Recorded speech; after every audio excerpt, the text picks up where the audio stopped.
concrete walls. There's a place for us where we could go, where we could be alone. Between city lights, we don't have to hide. I wanna go, do you wanna follow? There's something in the air, I can't explain it, but it's there. Ain't nobody gonna find us in our secret love affair.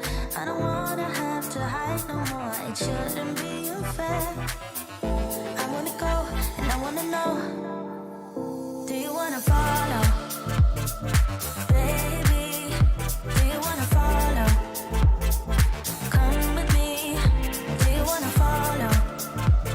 Baby, can't you see that? I wanna go, and I wanna know, do you wanna follow? Baby, do you wanna follow? Come with me, do you wanna follow? Baby, can't you see that? I wanna go, and I wanna know, do you wanna follow? I can't understand why we can't hold hands, but they don't know what we have is real love. Aren't you sick and tired of having to hide? I know a place, do you wanna follow? There's something in the air, I can't explain it, but it's there. Ain't nobody gonna find us in our secret love affair. I don't wanna have to hide no more, it shouldn't be unfair. I wanna go, and I wanna know, do you wanna follow? Baby, do you wanna follow? Come with me, do you wanna follow? Baby, can't you see that? I wanna go, and I wanna know, do you wanna follow?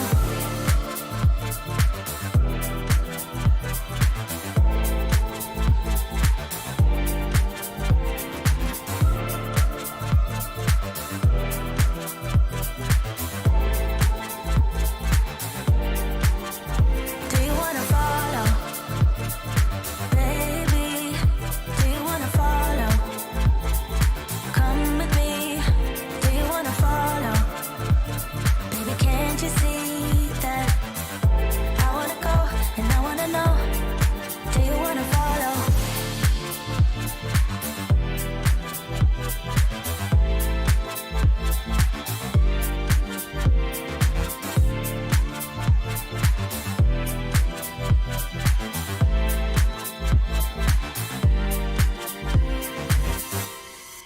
What's up, everybody? Welcome to the live stream. It is Sunday afternoon. It's 2 p.m. 1 p.m. Sorry, not trying to confuse you. And it is time for us to... The heck with that video. The heck with that video. I think I showed that freestyle video already, although probably I'm the only one who noticed. Maybe I'm not. Welcome to the live stream. Happy 4th of July for those who are in the greatest country on earth.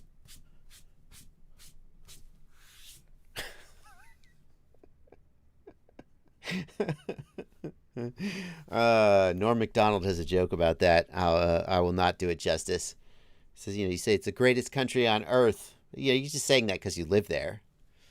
Like, if a Kenyan said, Kenya, greatest country on earth, you'd really know he meant it. Anyway, go watch Norm MacDonald do that joke. Happy 4th of July.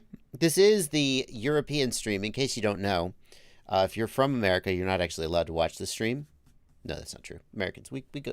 You're not going to keep us out. I do the stream on Sunday afternoon to help the people who are in different time zones be able to watch it at a decent hour. Although many of them do tune into my Monday night stream as well, even though it's like 2 in the morning for them. But despite the fact that this is my Eurocentric stream, we can't help but acknowledge that today is the day when we told those tea drinkers to get the hell out of our country. And if I remember correctly, they were like, oh, sorry, our bad. We'll just go. And, now it's all good. Now it's all good. By the way, if you're from Kenya and you're watching the stream, welcome. It's really Norm Macdonald whose fault it is. You should be mad at if that joke is offensive. I mean, to be honest, any joke that's offensive, you should just be mad at Norm Macdonald. Anyway. James, who is a moderator in my Discord, says, PSA for anyone in the UK, your FPV have Vista units in stock. We kept our T. Yeah, we didn't want your T. We didn't want your T. We got rid of the T and the British at the same time. I feel like that's a twofer. Sorry, British people. Or are you Welsh? Wait, I clearly can't tell the difference, as you know. Do you ever think that America prefers coffee? Do you ever think that we started drinking coffee just because we didn't want to be? We just was just like get all that English stuff out of here. What else? But I really like tea. No, we're our own country. We're not drinking tea. Well, what are we gonna drink? What else is there? It needs to have caffeine. It needs to taste nasty. Coffee? Could we drink coffee? Okay, coffee it is. That's our new favorite drink now. What if we made the tea super... Okay, hear me out. What if we drank tea, but we made it super sugary? We just put so much sugar in it. And here, I'm not done yet. We're not going to put milk in it. And we're going to drink it cold. Okay, that's sufficiently far removed from English tea that it's okay for Americans to drink it.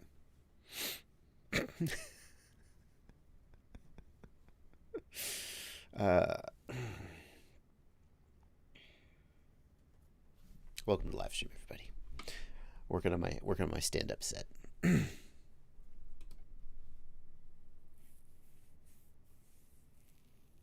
I mean, really English people out there, no hard feelings, first of all. That's all in the past.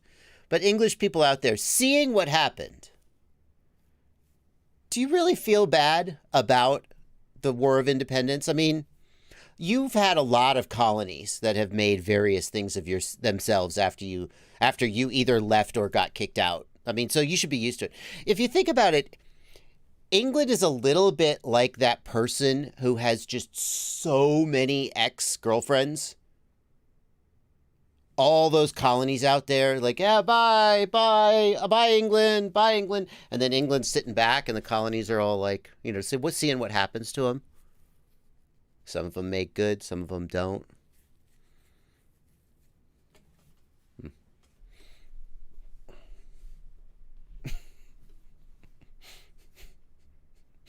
It's kind of like, you're, as a parent, you know that there will come a day when your kid is going to be like, no, F you! I'm leaving! I'm going to make my own way in the world and you suck! And, you're like, okay, you got to go do your thing. And then, 10 years later, hopefully they come back and they're like, hey, Dad, I understand. I like you. Do you think that that's how the Queen responds? Your Majesty, I'm not going to do an English accent for this bit.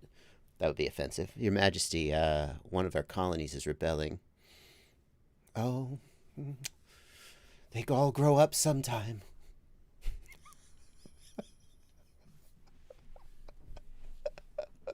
I think that's what she said. I don't think that's what she said. No. Joking about imperialism is all well and good, except it's not, because imperialism was awful and terrible for the countries that were colonized, and not all of them made as good as America.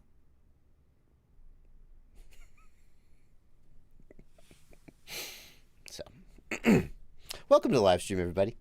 We're going to be talking about FPV. I just like to, I am my own warm-up act, is I guess what I like to say.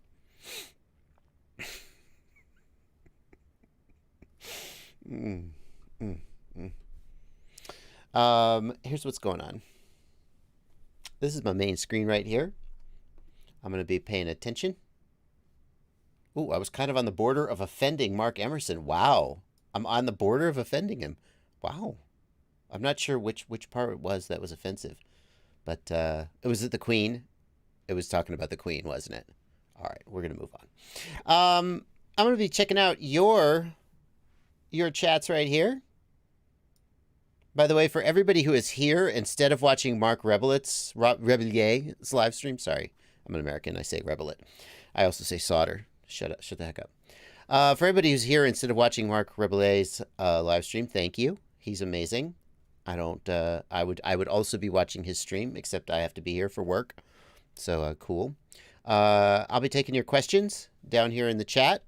If you want to make sure I get your question, hit the $sign right here, and you'll get a super chat. That's this thing up here, and I will be reading those super chats through the stream. I'll also just be reading regular messages, but I can't always get to them all. And in addition, over here on the right side, I got my patrons in the Discord server. My Discord server is where all the best people in FPV hang out. Yeah, you can join them by becoming a patron. Link in the video description of my Patreon, and you can come hang out with them here on the stream and the rest of the time too. But Mark Rebellier is an amazing musician. He does these live streams where he composes music live. He's pretty amazing. Let's take some questions though. GMI Visuals says, I just tried SharkBite. I can't understand why there's so much negative about it. It looks fabulous in HDO2s. GMI Visuals, I don't think anybody has said that... well, no, that's not true. I was going to say, I don't think anybody said SharkBite looks bad. It's just that when compared to DJI, a lot of people feel that they wish it was better. There are people out there who have said it just looks like really good analog. I don't agree with those people. I think SharkBite is definitively better than analog, at least as long as you are within its sort of usable range. Part of the problem with SharkBite is that you can get an 800 milliwatt, a 1 watt plus analog VTX, and you will have more usable range, even though your image quality will be worse compared to SharkBite. Are you for real? Because SharkBite, sorry, I have a bug. There's a bug bothering me. It's bugging me. SharkBite is either 200 milliwatts or 500 milliwatts, depending on which VTX you've got. So if you're trying to do racing or short range stuff where 200 or 500 milliwatts is enough, then SharkBite is really good. It looks better than analog. I don't know what people are saying when they say it doesn't look better. I mean, I think they're being a little bit sarcastic. They're like, oh, it's barely better than analog. Well, it's better. I agree. But I just think a lot of people are disappointed because they feel DJI is better. GMI Visuals sold all his DJI gear last week. Well, clearly you have no taste, so why should we take your opinion about anything? Never mind SharkBite. No, I'm joking.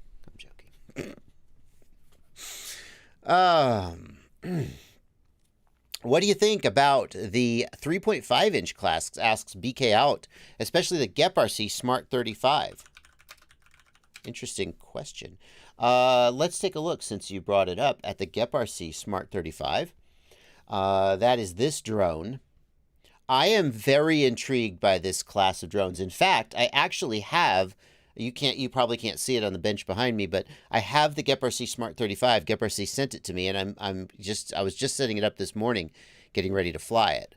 I think the 3.5-inch class is very interesting, because if you're concerned about weight, okay, and you're concerned about sub 250 grams specifically, then 5-inch, in my opinion, is right on out. Now, I know, whenever I say that, people say, oh, you've got to try the 250 from, oh my God, maybe so. I've said before, I'll say it again. If anybody could build a sub 250 that's worth a damn, it's Tommy. I think iFlight has a new sub 250. Is it iFlight or is it, no, Reckon. Reckon has a new 4-inch sub 250 intended for freestyle. But I think it's really challenging. Like, I have the Shocker 4-inch from Catalyst Machine Works. I love how it flies. It is so fun to take that Shocker 4-inch out and say, it doesn't have a GoPro. I don't fly it with a GoPro. I fly the Shocker 4-inch when I don't give a damn about making magic happen. I just want to fly for fun. It's small, it's durable, it flies nice, but it's not sub 250. The Shocker isn't. So even 4-inch, you start to struggle a little bit to get it under 250, although it's more feasible than with a 5-inch. So now you go down to 3-inch, and it's relatively easy to get a 3-inch freestyle rig under 250 grams. You can build them over 250 grams too, but you can easily get them under 250 grams without too much trouble. But 3-inch... it flies like a 3-inch. There's nothing wrong with that, but it flies like a 3-inch. I feel like this 3.5-inch, like a lot of times I'll be like, nah, you're like, there's no point to this prop. There's no point to this build. But 3.5-inch, I think there's something to it. Now, we see people making 3.5-inch Cinewhoop builds like the iFlight ProTech 35. I'm not sold on that. Obviously, everything has its place, and that's a decent. Well, the prop guards broke too easily. Maybe they said they fixed it, but the ProTech 35. When I flew it, I thought if I wanted I thought it was just big enough to be annoyingly big. Whereas 3-inch Cinewhoop is that 1/2 inch makes a difference. I felt like it really made a difference. Like the ProTech 35 crossed a line where it no longer felt like a little Cinewhoop that I wanted to fly indoors. The ProTech 35 felt like it would be good, like outdoors, for proximity chasing. Like you want to do a chase of a skateboarder or a BMX bicyclist, and you don't want to risk hitting them with the props. That's, to me, what the ProTech 35 felt like. But at that point, you kind of start asking, why am I not just flying a 5-inch with prop guards? You can put prop guards on a 5-inch or a 4-inch. So I felt like 3.5-inch was a weird place for Cinewhoops to be, that I would rather have a 3. But 3.5-inch for freestyle and fun, that might just be the sweet spot for sub 250 freestyle fun. I haven't flown the Smart yet, to be fair, so I can't say. But you look at the 3.5-inch ones, the Nanohawk, not the Nanohawk, the Baby Hawk HD is a 3.5, isn't it? I think there's some potential for 3.5. The only thing is we need more 3.5-inch props if this is going to get big. Yeah. N8MX FPV says 3.5-inch components versus 4-inch components. Seems the only area you save weight is props and a slight reduction in frame weight. I don't see the point in 3.5-inch. There's more prop selection for 4-inch. 1,000% valid take. That is a totally valid take. Now, where are you saving weight, though? Because saying you save a little weight on the frame, hang on, back up. The frame is one of the major places you can afford to save weight on a quad. Like, it's going to have a Vista on it, so you're not going to save any weight there, assuming you're going DJI, or it's going to have a VTX on it. Those are going to weigh the same. The camera is going to be the same. The flight controller, how much weight do you save if you go from, say, 20 millimeter to 6? There's not much weight there. So where can you save weight on a quad? And the main place you save weight is the frame. You save some weight in the motors, maybe some weight in the batteries. And then everything else is kind of a battle of inches. So if you say that a 3.5-inch frame is 10 grams lighter. I mean, I don't know. I pulled that number out of my butt. But if you say a 3.5-inch frame is 10 grams lighter than a 4-inch frame because you shorten up the arms, well, that's substantial. That's 10 free grams. It matters. Now, what motors are on this guy? Let's take a look. Because you may have smaller motors, too. I would wonder. Let's find out if that's true. So it's got 1404 motors. Now, 1404 is a fine motor for a 4-inch prop. 1404 is used on the lightweight 4-inch cruisers. It doesn't have enough power for a freestyle 4-inch prop. So for freestyle, you would want something like a 2004 motor for 4-inch. And I don't know what's the weight difference between a 1404 and a 2004, but I bet you're saving a couple grams maybe. Let's see. 1404 motor. Here's a Beta FPV 1404 motor. Do we have a weight? Let's find a weight. Weight. So this 1404 motor is about 9 or 10 grams. Let's find a Brother Hobby 2004 and see what the weight of that one is. Oh my God. 15 grams. Wow. Wow. Okay, so right there, you're saving 20 grams just in the motors. And when you consider that the whole quad weight, that's like 10%.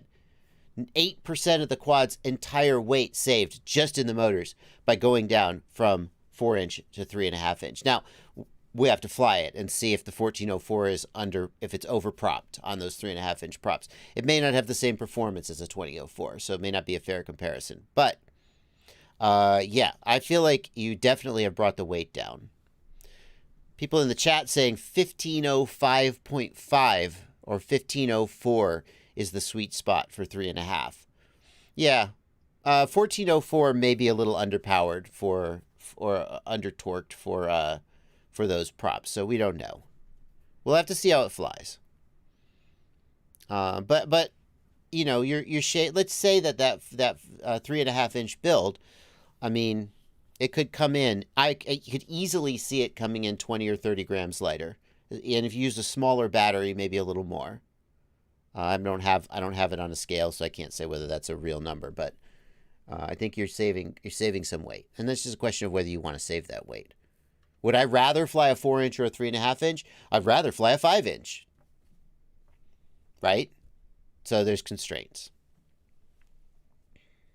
Dead on there that when you're thinking about weight savings, there are a few things you can do to save a ton of weight easily. For example, if you're flying a big chonker of a freestyle frame, like the Bandolero from Jeff Vorta, or I don't know what the weight on Bachgrinder's frame is, but I bet it's pretty freaking heavy.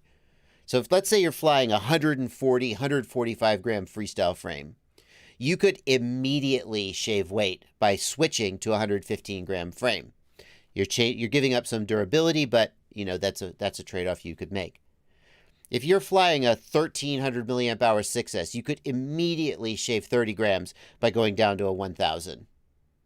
Right? Just immediately. 30 grams just whack it right off the top. Let's say there's 5 or 6 places on a quad where you could just immediately shave 20 or 30 grams without even thinking about it. As soon as you do that, now everything else, because people look at their build and they go, well, how am I going to get let's say they've got a 680 gram 5-inch freestyle frame, and they're like, what else can I do? How do you guys get your builds under 650 grams? Well, you need to find 15 different things that save you 2 grams, and it's much harder.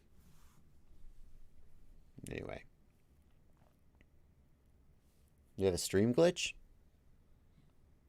I don't see anything going wrong on my end.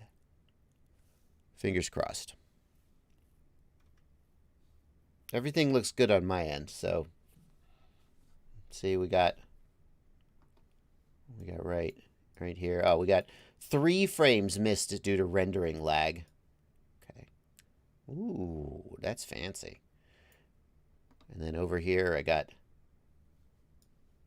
excellent connection. I think we're looking good here. All right, we'll keep going.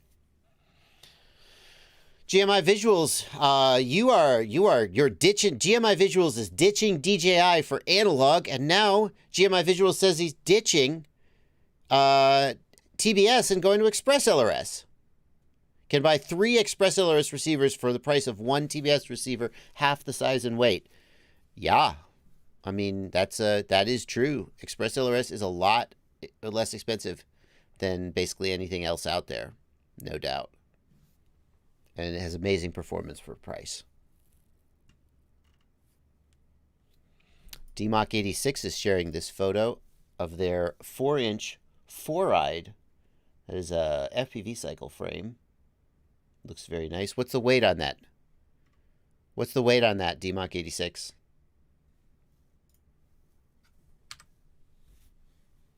All up. What's the all up weight as flown? Yeah, right now it's all about availability. What can you get? What can you get? Yep. Phil Sonnenberg says, I have to babysit Express LRS too much for me. Phil, are you referring to the pace of development or the hardware?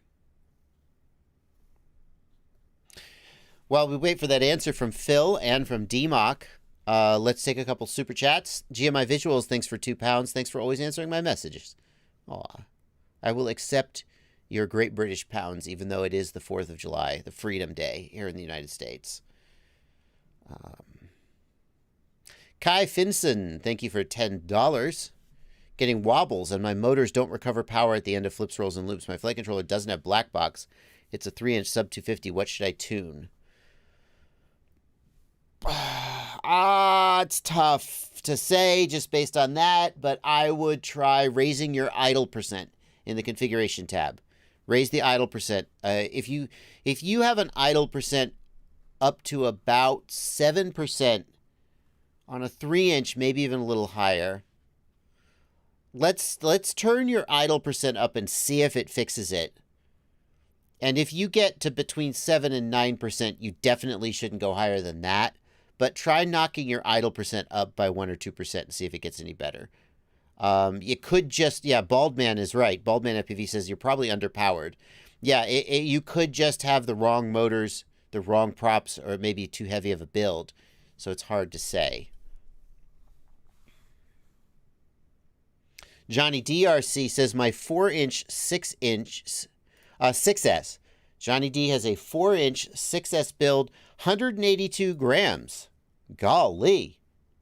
182 grams with a battery with a 6S 450. That's pretty impressive, honestly. Looks like a beast. That's really impressive. I mean, to get it that light is really impressive.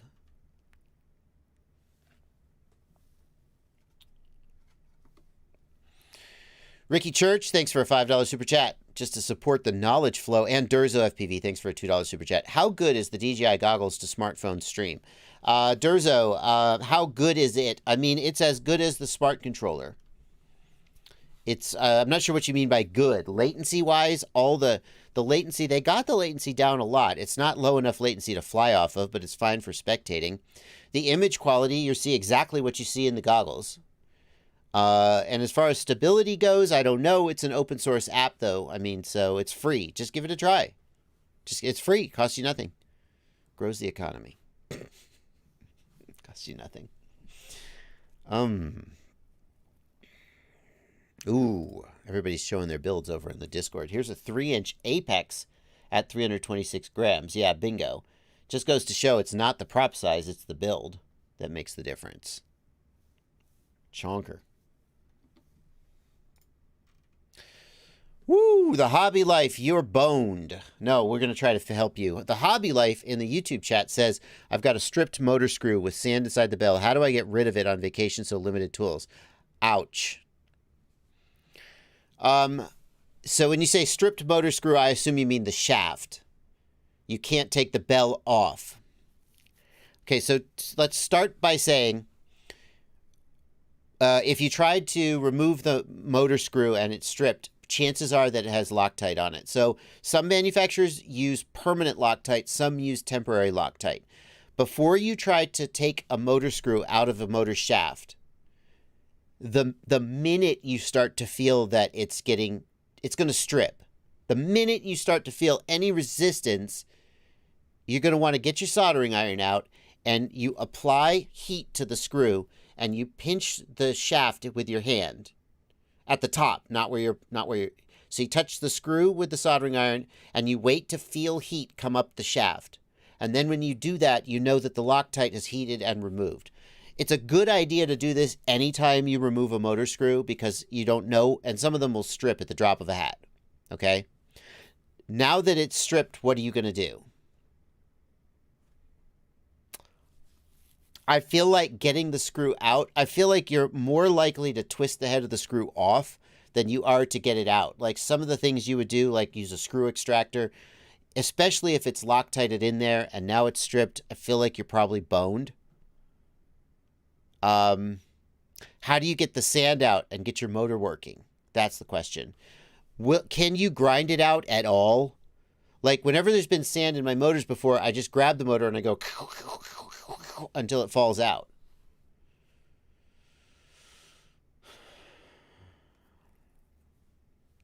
That's a vice grip, man.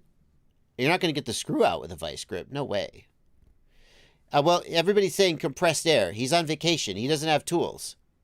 I'm going to guess. I mean, you could go to an office store and buy compressed air and try and blow it out.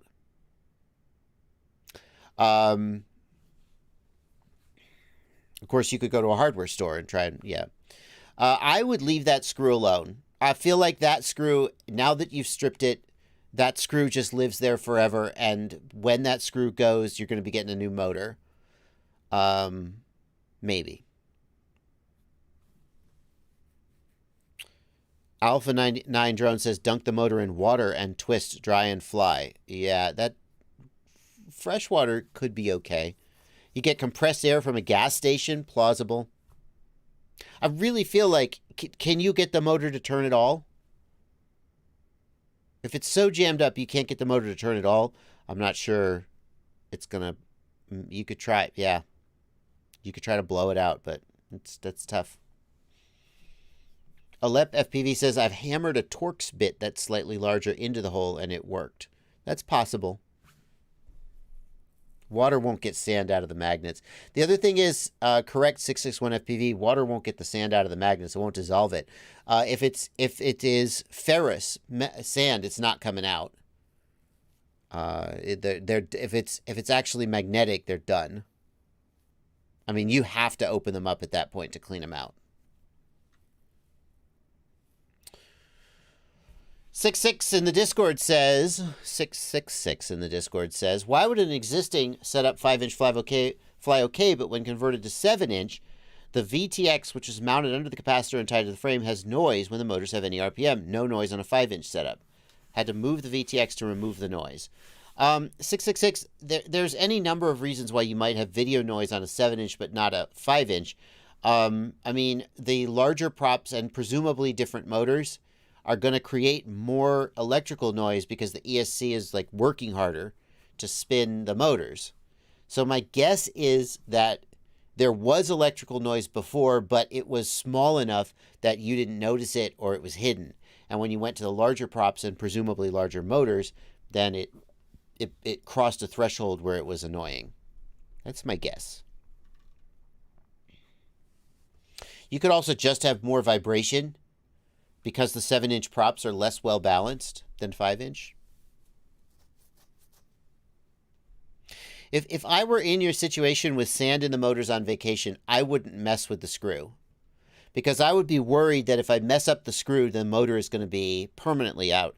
I think you would have a better chance of working the sand out of the motor and still having a usable motor. But the minute you start messing with the screw, you risk destroying the motor completely and not having a spare. That's my take on it. Oh, gosh, yeah, 666 went from 2208s to 2806.5s. There's your answer. Larger motors, larger props, more electrical noise, bingo. That's the answer. Chomper FPV, thank you for a $5 super chat. I have a new DJI digital build. It has video feed until I arm, then it freezes and resets. All new parts, everything's up to date. Any ideas? So you say it freezes and resets. I'm going to assume it's losing power. That tells me, I'm going to guess, Chomper FPV, that it's powered from a voltage regulator, and that the voltage regulator on the whatever is the flight controller, whatever is bad and is browning out. It's not the DJI unit's fault. It's your flight controller's fault. What I would do is, if you are using a Vista, you can move the power over to VBAT up to 6S voltage just for testing purposes. If you're using a air unit, you can only do that up to 4S. But essentially, the voltage regulator is bad and needs to be replaced. That's my first thought. Space Macaroni. Space Macaroni? It's not spelled like macaroni, but I bet that's what it's meant to be. Says, hi, I just built your Xylo 5-inch drone. It reboots mid-flight when full throttle applied. What could be the reason? Using a 4S 1500 milliamp hour 100C. Why would a quadcopter reboot in mid-flight? So the first thing I try to do whenever I've got something losing power is I try and figure out what's losing power. So let's think this through. If your video goes to static, your VTX lost power. But also, your VTX is powered off your flight controller, so your flight controller could have lost power. And your flight controller is powered off the ESC, so the ESC and the whole quad could have lost power. So if your video goes to static, it could really be anything. How can we narrow this down?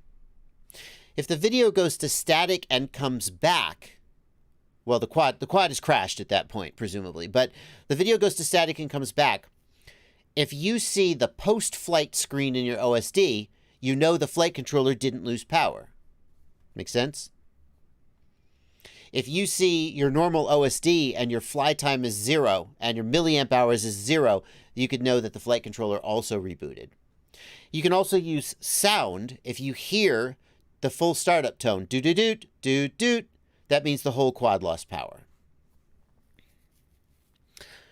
Sometimes I've seen situations where the camera goes out, in which case your video goes black, but you still see OSD, you still have clear image from the VTX. That tells you the camera lost power. If you hear doot-doot, but not doot-doot-doot, doot-doot, if you just hear the doot-doot, that tells you that the flight controller dropped out, probably lost power, but the ESC kept power. So to troubleshoot this kind of problem, we want to start by figuring out what's losing power and then figure out why. You certainly, Space Macaroni, reach out to me in email, and I will be glad to try and help troubleshoot it with you. The best thing to do would be to have DVR of it happening, and audio would be ideal. It could be a faulty ESC from the factory. That's certainly a possibility. Angle Dosed in the chat suggests that. Caleb Stefanakos wants to know, how well does the JB Xylobuild fly? Well, you know, that's subjective. I've got a maiden right here, the test flight. I mean, you could take a look at the test flight for yourself and see. This was in July of last year. How about that?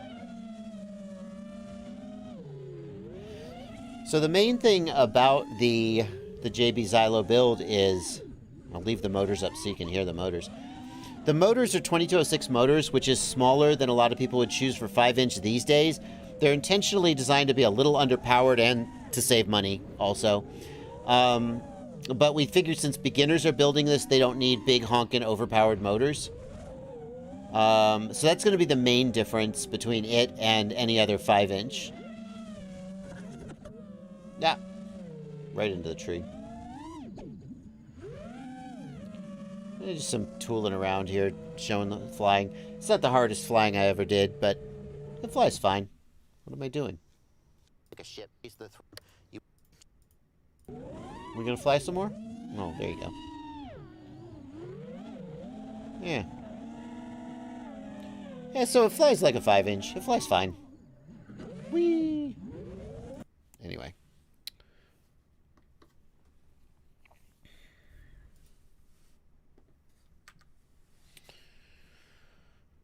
Let's see here.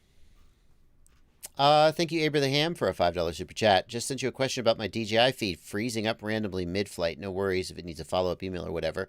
Abraham, if your DJI is freezing up mid-flight, it usually means that the voltage regulator powering the air unit or Vista is problematic. If you're running it off VBAT, of course, that's not the answer. It is seldom the case. It's seldom damage to the air unit of the Vista. They are very, very durable. You could theoretically have a damaged antenna. That's the number one thing that gets damaged. But that wouldn't cause your feed to freeze up. It would cause you to have really low bit rate. And then eventually your feed would freeze up and go out when you went out of range. But that doesn't sound like that's what's happening. GMI Visuals suggests adding a capacitor to power and ground on the Vista. That can help. It shouldn't be happening even on stock, though. It shouldn't be happening without a capacitor, but it can help.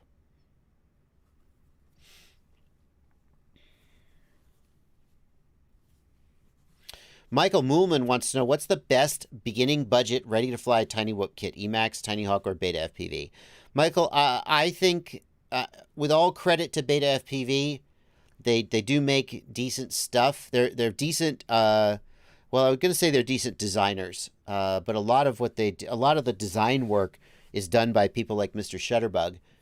He designs these builds, and then Beta FPV will release the build. As far as I know, they have a good relationship. Nobody has any. I've never heard Mr. Shutterbug say, Beta FPV is always stealing my builds. It seems like his attitude is he loves doing this kind of work. He loves contributing to the community, and he's happy to see his stuff get out there. With Beta FPV, if you get a good one, it'll be good, but the chances of getting a bad one are higher than some people would be comfortable with. Beta FPV, the build quality of the hardware is not up to everyone's standard. For example, the Beta FPV light radio. I got a good one. I used it. I was really impressed with the feel of the gimbals for $40. I thought the Beta FPV light radio was an amazing bargain. And yet, there's a problem with the solder joints on the gimbal, where the wire that attaches to the gimbal breaks off over time, or immediately in some cases, and the gimbal stops working. And if you know how to solder, it is a trivial fix. You just open it up, solder it back on, you're good to go. But a $40 radio that a beginner buys, that shouldn't be like that. And the number of light radios that have this problem is, I don't know what the percentage is, but it's way too high. And that's true of like every Beta FPV product, more or less. You're like, wow, this is pretty good. Well, not all of them are great. Some of them are, I think, like the X Night, the 5-inch X Night. I didn't think it was very good. But most of them, especially the tiny whoops, are pretty decent until you get a bad one, and then you spent $70 and it's dead. And the customer service is not really that great either. Sorry, Beta FPV, that's a fact. So I would take the Emacs. Now, people say, no, I don't think anybody would dispute. The Emacs Tiny Hawk is a better quadcopter in terms of build quality and durability than a Beta FPV Tiny Whoop. I don't think anybody would debate that. Some people might say the Beta FPV flies better. The Emacs is a little heavy. But I think in terms of buying something that you're not going to regret, I think the Emacs is a safe choice. The Emacs controller is... the gimbals are just toy grade. So I think I would pick Emacs, though.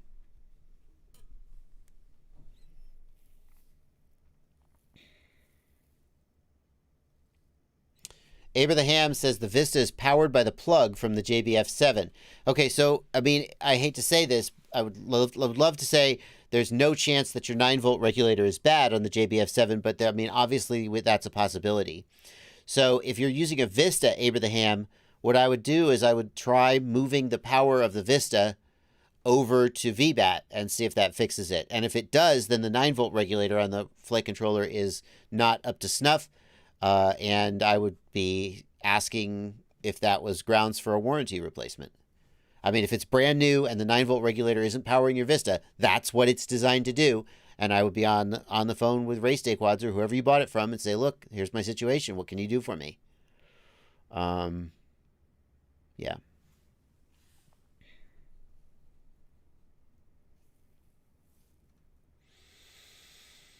Robin Duckett, thanks for £5 in the super chat. What would make a 3-inch quad continue rolling during a snap roll? Brand new build.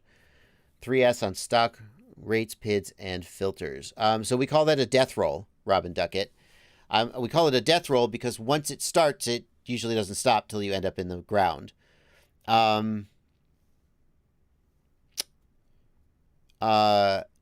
Generally, it's a bad ESC or bad motor.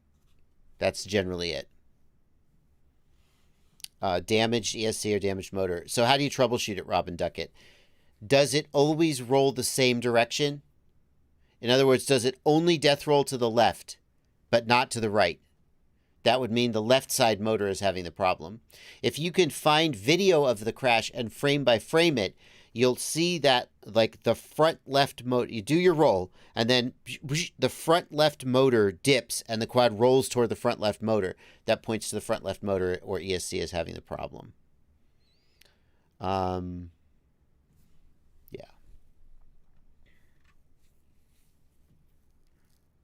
Can I use a Betaflight flight controller with a KISS 35 amp 4-in-1? Asks Aman. Yes, Aman, you can. But I don't know whether you can use... I don't know if... Yeah, no, because Betaflight isn't set up to use the telemetry wire to do the KISS flashing and configuration, is it? So KISS has an individual telemetry wire going to each of the ESCs, if my memory is correct. And I don't know if Betaflight is capable of flashing and configuring a KISS ESC. So I wouldn't recommend doing it because the KISS ESC and the KISS flight controller are really made to work together. And so I think you'll be locking yourself out of the ability to certainly easily. Can anybody tell me whether Betaflight can do KISS or FETTech ESC configuration? I don't think it can, but I could be wrong. License to Drive wants to know, can insufficient power getting to the motors be a cause of death rolls, like voltage sag? I mean, I guess it's possible, License to Drive, but a death roll is really a missed commutation cycle. And I don't think voltage sag is likely to cause that. Usually voltage sag will cause the RPM to drop, but not so much that the motor stutters. Like, think about what happens. Have you ever killed a battery by running it down? Think about what happens. Even when the battery is like at 2.5 volts per cell and dying, what happens if you punch the throttle or if you try and do a flip? It doesn't desync and it doesn't death roll. It just goes into the ground. So I don't think a low voltage or dead battery. James thinks that Betaflight should pass through. James, does Betaflight, does it? Can anyone confirm that? Does Betaflight pass through KISS telemetry?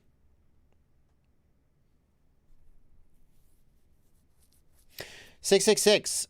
Here's the issue 666 had with his.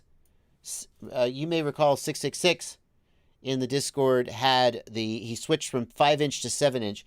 He went from 2208 to 2806 motors and 7-inch props, and he got video noise. Here's what his video noise looked like. Okay, this is a very distinct noise pattern. I would say 99% of the time, this is a motor screw touching the windings. I can't tell you why that is, but this specific noise pattern, like it's high frequency digital switching. It is not just random electrical noise.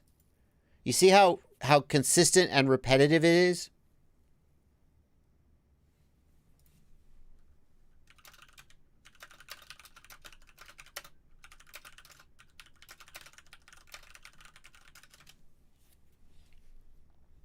Sorry, it's chatting there. And you see it also changes with the motor RPM. So this is 100%. This is the ESC. This is the ESC commutating the motor, in my opinion. This is the actual commutation pulses of the motor, is my guess. If it's not the commutation pulses, it's something else. I think you've got a motor screw touching a winding, would be my guess. Notice that they're shorter when we first start up. So see, they're shorter when we first start up. That's consistent with the PWM duty cycle being shorter as the ESC drives the motor. And then as the throttle goes up, they get longer. But the speed that they go across the screen is basically the same. Well, that's not true. It's changing. Maybe you're doing variable PWM frequency. Are you doing variable PWM frequency? 666, are you doing, because if it was a consistent PWM frequency, we'd expect to see the length of the noise get longer as the throttle went up, but we would expect to see the speed that they went across the screen be the same. 666 confirms screw touching the winding. I got it. 100%. I got it. Yay! I was right. 666, I'm going to save this. 666, can you email me this actual video to save? Mike Bergman says the shutter speed of the camera. The shutter speed of the camera isn't changing though, Mike. Yeah, this is 100% screw touching winding. So the output pulses of the ESC are being picked up by the video signal, and you're seeing them. So you guys realize why there's little black streaks there, right? Because the electrical signal is fast enough that it is going up and down within one scan line. So essentially the video signal is acting like an oscilloscope, sort of.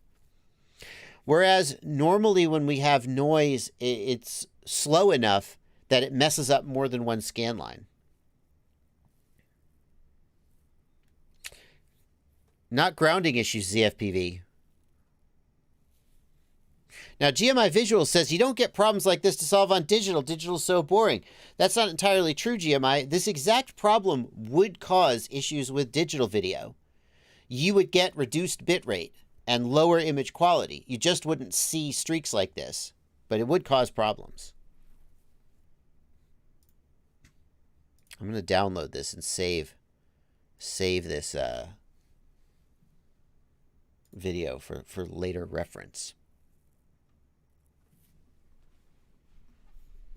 It's a really cool video. Thank you for sending me that, 666 or Archimedes. Thank you, Archimedes, for the download link. That's a really cool example. A very clear example.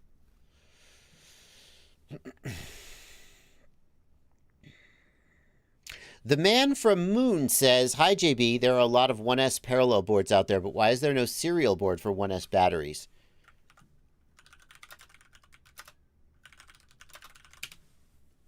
You mean like this? Don't let the fact that it's called a parallel charging board fool you. It is a series board. They call it a parallel board because nobody knows what a series board is. This is a series board. So that's what you want, my friend. The man from Moon, I got you. Now it's only 4S, not 7S. But there you go. Mike Bergman wants to know, why do analog cameras pick up pulsing in some lights?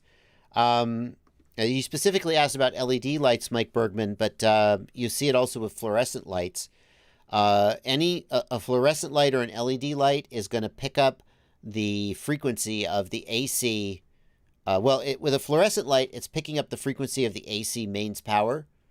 So if you've got a NTSC camera operating at 30 hertz, 30-ish hertz, 2997, and you've got you're in Europe, so your electricity is at 50 hertz, they'll be out of sync, and you'll see the pulsing. With LEDs, oh, by the way, that's the other way around too. If you're in the US with 60 hertz AC and you've got a PAL camera, you'll see the pulsing in fluorescent lights. The LED pulsing is because the LEDs are driven by a PWM signal, and the frame rate of the camera can interact with that PWM signal. You can get no pulsing LEDs, but they're a little more expensive.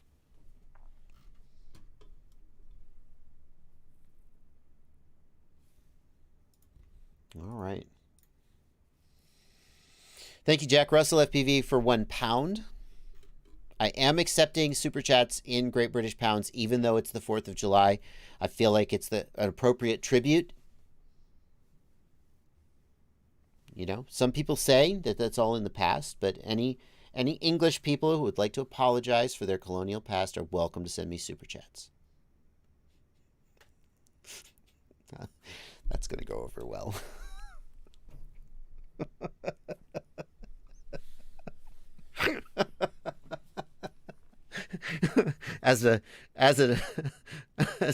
I'm not sure that as an American I have any room to talk. I mean,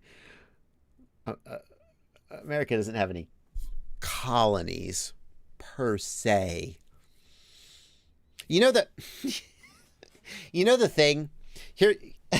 Oh my God. I can't believe. You know the thing that some employers are doing these days, where instead of hiring an employee, which in the US the tax code for an employee is W-2, you're a W-2 employee. Employees are so annoying because you have to pay unemployment tax, you have to pay all these taxes for employees. And so what they'll do is they'll recategorize these employees as 1099 private contractors. Okay?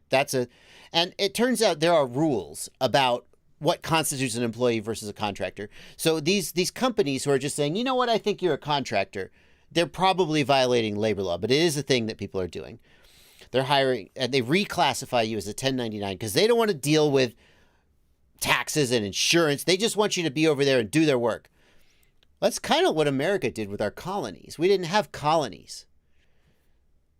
The UK, you guys had colonies. Those are like employees. You have to take care of them. You have to maintain them. You have to occupy them. In America, we just, the CIA goes over there, little coup. You're a 1099 colony.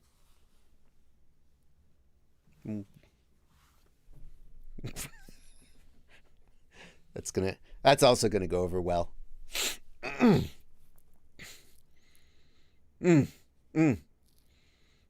I should write these ideas in my comedy notebook and work on them and not just say them out loud on live streams.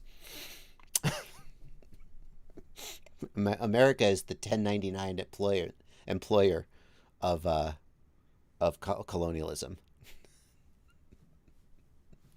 It's kind of true. It's kind of true.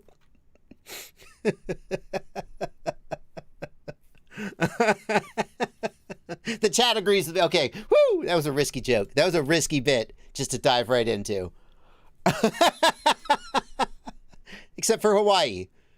Hawaii we didn't colonize, we just made it a state. Hey, Hawaii, you want to be a state? No. Well, you sure about that?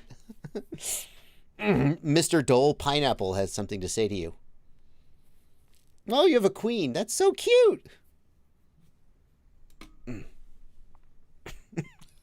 Okay, back to FPV. We'll get back on topic.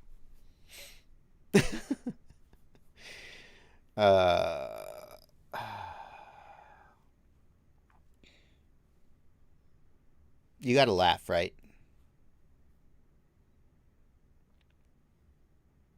I don't have a comedy notebook, but I should.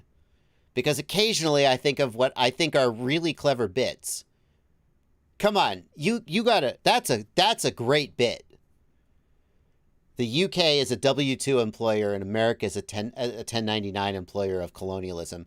That's a great concept for a bit. You could work that, someone else could work that into a funny bit. Not me. I just have ideas for bits. People in the chat are talking about Express LRS receivers. There's the EP and the PP receiver, and I will completely avoid making any PP jokes. People are saying don't buy the PP receiver, and the reason is the PP receiver has a more expensive process. The processor on it, whatever it is, I don't remember which processor's on it. Is it the whatever? The processor that's on the PP receiver is way too expensive now. The price has gone way up. There's no reason to buy it. And in fact, I suspect they'll stop making it. The PP receiver had a certain processor on it, and it was cheap, and then it got expensive. The EP receiver has a different processor. It also has Wi-Fi, so that's better.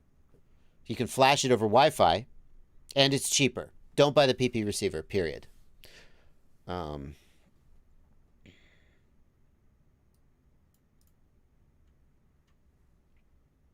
Durzo wants to know why you're getting both W-2 and 1099 documents from your employer. Durzo, I don't know the answer to that. I can tell you there was a time in my life where I was hired as a contractor and then later brought on as a full-time employee. In the year where I made that transition, I got both 1099 documents and W-2 documents. But in a typical year where your employment status didn't change, you should only get one. By the way, if you are an employee who is being classified as a 1099 and you didn't know about this, I'll do a little PSA, and then why would we talk about FPV stuff? If your employer is classifying you as a 1099 in the USA, there are not strict, but there are standards for what constitutes a 1099 employee, and there are a lot of cases where unethical employers do this because they don't want to pay your unemployment tax. And the problem with this, there's two problems with this. Number one, you are responsible for your own taxes. So whatever they're paying you is it's your gross, not your net. And you're probably not withholding because you didn't know you had to.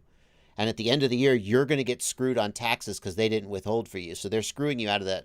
And they're also screwing you out of unemployment tax and other things that you're now responsible for paying. So If you've been recently reclassified as a 1099, you may want to check the rules and maybe check with the labor board in your state to see if your employer is basically effing you over.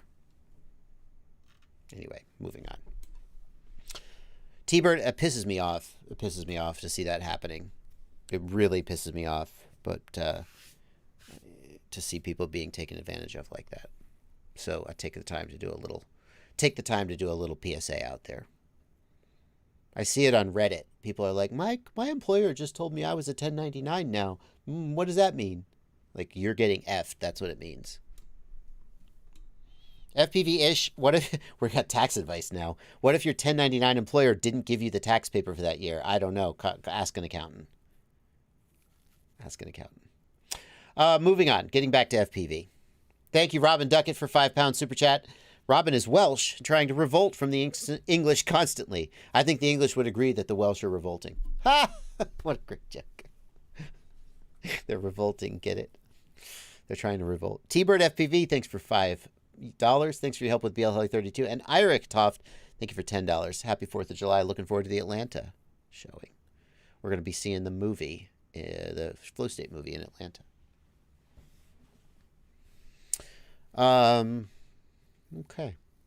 Okay, let's get some questions. Let's get some FPV questions. CSFPV wants to know whether they should buy a bind and fly and just switch out the motors and flight controller, or buy a Caddx air unit kit with a Nebula Pro and switch out the air unit for a Vista. They want a bind and fly with a Caddx Vista and a Nebula Pro. Wow.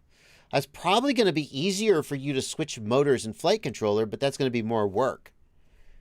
I mean, it's going to be difficult for you to find a Caddx air unit kit. You just want a Nebula Pro. It's tough. Mike Bergman wants to know if you can get a 1099 without having a business license. Absolutely, Mike. I personally have issued 1099s to people. We get a W-9. Like when I pay somebody to do work for me, for my channel, like somebody, well, I was going to say the t-shirt designs, but the t-shirt designs are less than $600. The rule in the U.S. is you only have to get a W-9 if it's over $600. But I've had to issue 1099s to people because I paid them to do work for me. And so I was hiring them for tax purposes. And yeah, you don't have to have a business license. Anyone can be a 1099. We're talking about U.S. tax law. I'm not sure why, but. How do you change VTX power with Emu Flight? Asks Scotty Dice. Scotty, Emu Flight doesn't have VTX tables. Some people feel that that's an advantage of Emu Flight. It should just set up smart audio or tramp telemetry in the ports tab like you used to do with the old versions of Betaflight, and you should be good to go.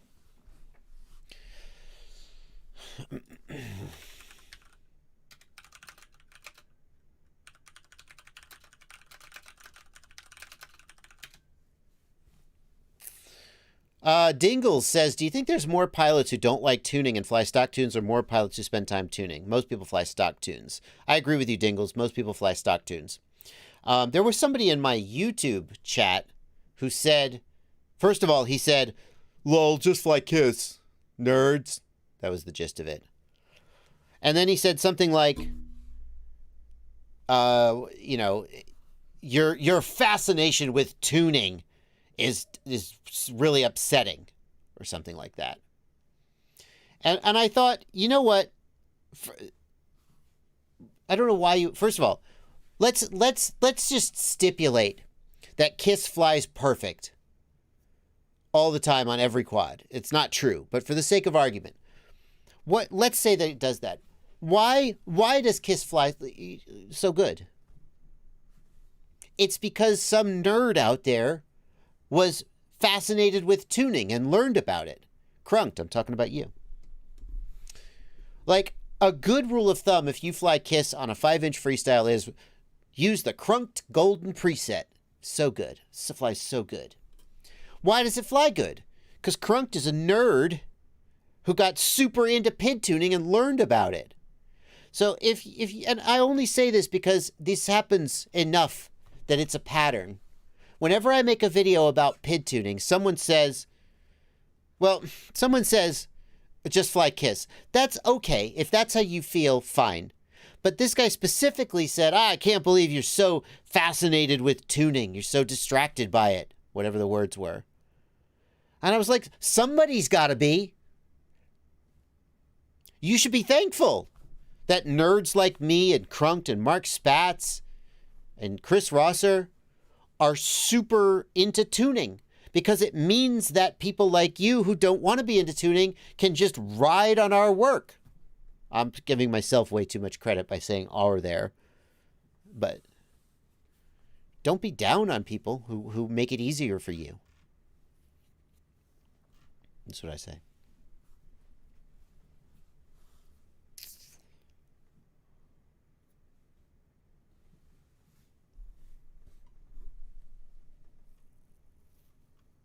But Kiss doesn't fly perfect on every build, let's be honest. And so if you want to make Kiss fly differently, you want to know how to tune.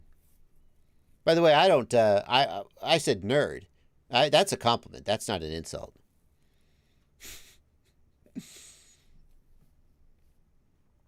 Somebody says, Crunk, JB's taking shots at you.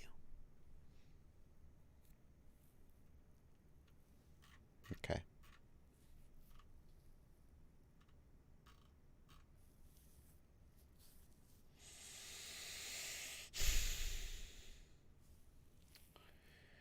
Oliver Buckland, thank you for €5. He's happy that I did a flight to Mark Rebellier, his spirit animal. Troy Julian Donahue, thank you for a $15 super chat.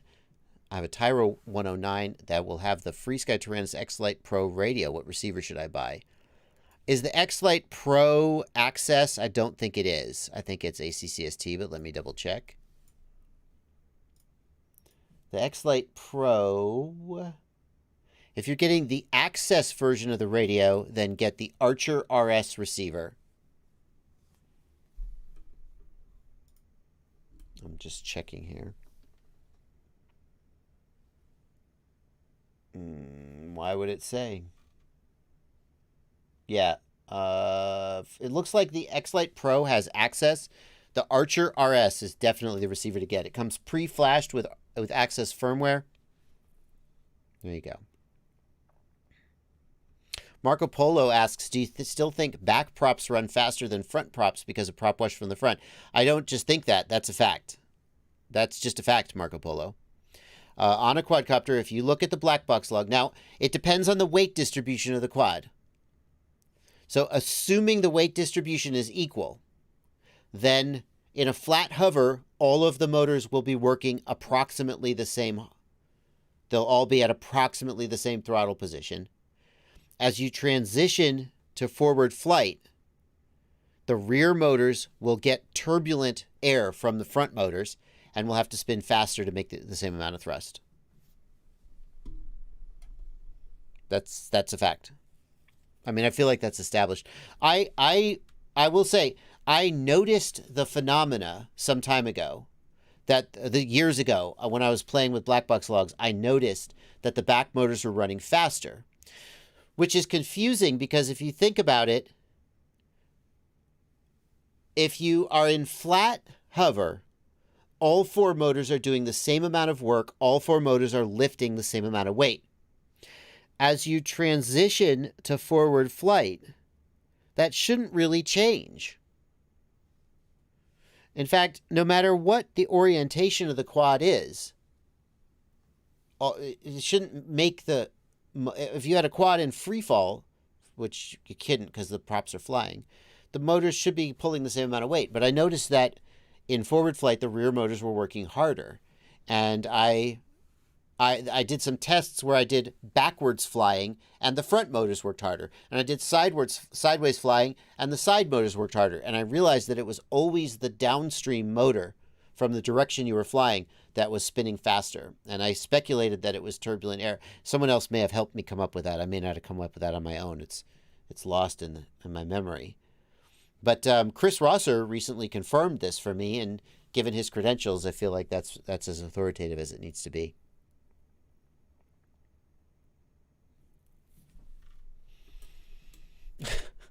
Cody wants to know what I think of Veritasium's faster than wind speed video. Cody, I think that when he released his first video, I thought that some of the questions that were raised by the chat, especially and by the way, if you don't know about this, it's on Veritasium is the website, is the YouTube channel. And he did a video about downwind faster than the wind. I thought the biggest flaw in the original video he made was the claim that the wind was gusty and he was riding a gust to get that forward speed. I think that was, I think that was the most valid of the challenges. And I feel like his follow-up video clearly demonstrates and responds to the criticisms, especially the thing he did where he had the 2x4 moving the pulleys forward, and it went fast. No, people who didn't see it don't know what I'm talking about. I feel like he clearly demonstrated that it works, and has defended his credibility there. It's tricky. I was reading his chat for the first video where people were really critical. The amount of motion, it was great to see that he gets the same kind of bullshit comments, pardon my swearing, that I do. Somebody was in the chat and was like, "You are a fraud and a charlatan and a liar. You did not show us that there was not a battery in that vehicle." It's like, first of all, how could he show you that there isn't a battery in the vehicle? What's he going to do? Like, put a camera in every part of the vehicle? And second of all, if he is a fraud and a charlatan and a liar, him showing you a video that demonstrates there's no battery in the vehicle, he could just be faking it. So why do you believe it? Why would you believe him anyway? But this guy was so mad at him. And it's like, I'll put out a video and I'll say, product A, I like product A. And they'll be like, "You are a fraud and a shill and a charlatan and a liar. Product A is terrible. How could you ever say that?" It's like, it's nice to know that Veritasium gets the same BS. So.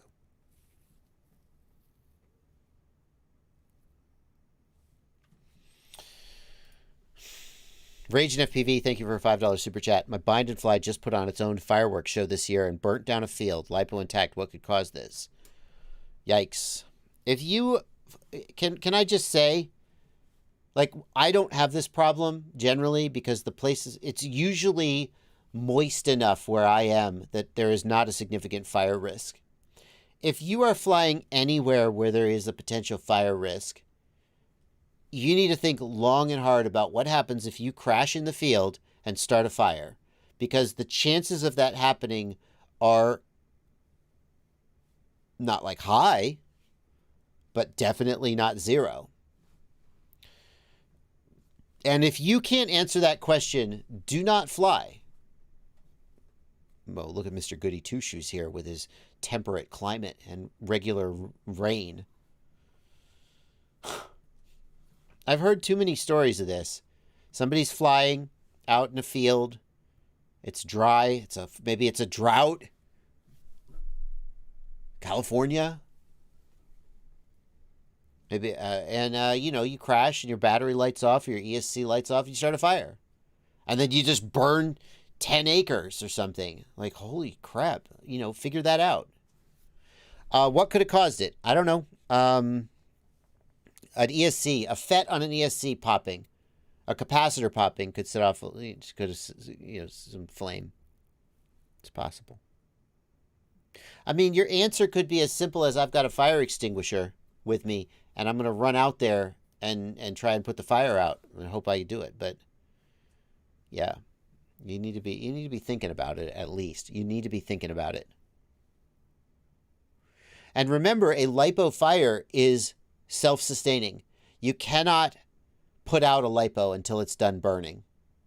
You can put a LiPo underwater and it will still burn. It's self-oxidizing.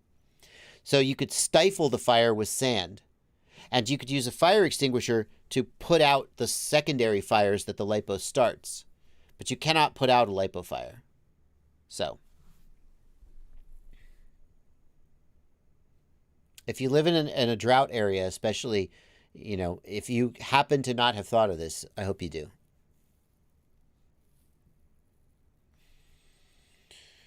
Can you recommend a damn good FPV-specific website? Thank you for $2 GMI Visuals. FPVKnowItAll.com is my website, home of the ultimate FPV shopping list. We're working our way through the 5-inch racing section is going up. The 5-inch freestyle section has just been added. We're going to do drone-specific sections. By the way, for anybody out there who was annoyed, there was one guy who was like, why do you have the Ladrib Skyliner on here? It's really outdated design. And I was like, you know what? You know what? I went and looked. Oh, hang on. I went and looked at all of the ready-to-flies. Bind and flies from Rotor Riot. And I was like, you know what? I like the Vanny style better. I'm going to swap it out.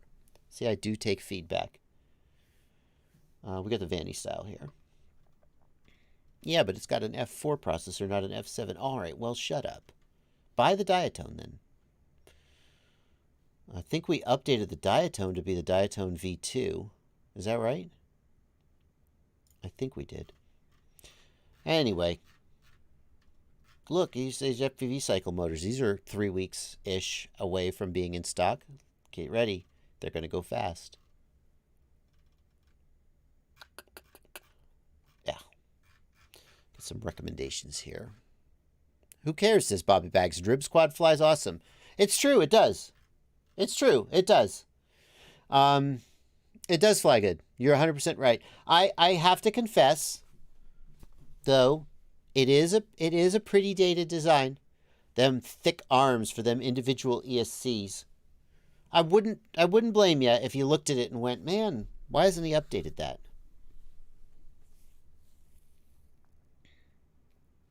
And I think that the Vanny style is also super durable and flies super good. And is a little bit, I think it's a little lighter. Anyway, so I switched to the Vanny style. The Moon Goat is also really good. I considered going with the Moon Goat, which Rotor Riot also sells. But the Vanny style, I don't know. That's the one I ended up going with. What can I say? Mike Bergman wants to know about the FPV cycle motors. Did Bob Ruge say he was going to replace bells for people who bought the original motors? Mike, I don't want to speak for Bob. I think he said that. And it seems like the kind of thing Bob would do. Bob is a scrupulous guy. You could complain. You could say, man, FPV cycle stuff is so good, but it's always out of stock. Or, man, it really annoys me that I can never buy the same thing twice because Bob keeps updating it and changing it. Can I just buy the same thing twice once? There are things to criticize Bob for and be a little annoyed with. But it feels like he always tries to make the highest quality stuff, and he seems really ethical in taking care of his customers. So I don't 100% know that, but I think that's what he said, and it seems like the kind of thing he would do.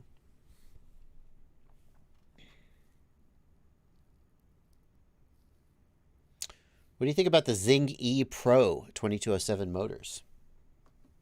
Zing E Pro. So Zing E is iFlight's budget line, but now they got the Pro, so it's a Pro budget motor. Okay. Why? So just it's still 15 bucks is a great price for a motor.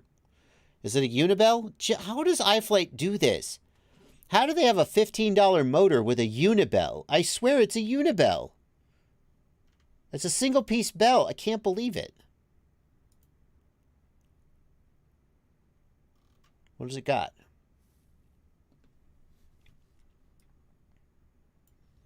Steel shaft, not a titanium shaft. That's fine. That's probably one place they're saving money. NSK bearings, very good bearings. N52H magnets, as expected. Single strand wiring. 9x4x4 bearing, that's standard. Weight, 34 grams with 150 millimeters of wires. So a lot of motor manufacturers will weigh their motors with like 2 centimeters of wire to get the weight down. Keep that in mind as you're comparing motor weight. Or they won't tell you the wire length that they used. So their motor is, 3 grams heavier than they say in real life. So that's probably a 31 gram motor, 32 gram motor. Maybe less, maybe a little less, depending on how long the wires are.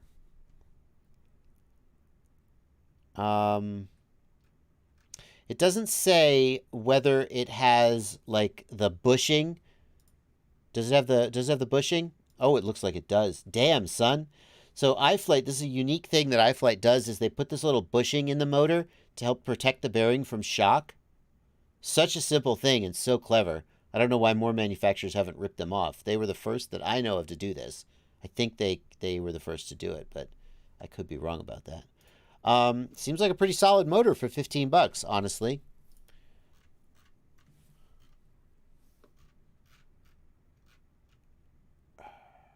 Yeah. Damn. Maybe it needs to go on the list. That's a real sweet spot for motors, too. The $15 price these days is a real sweet spot. To get like a solid motor that you're going to beat the crap out of and then replace.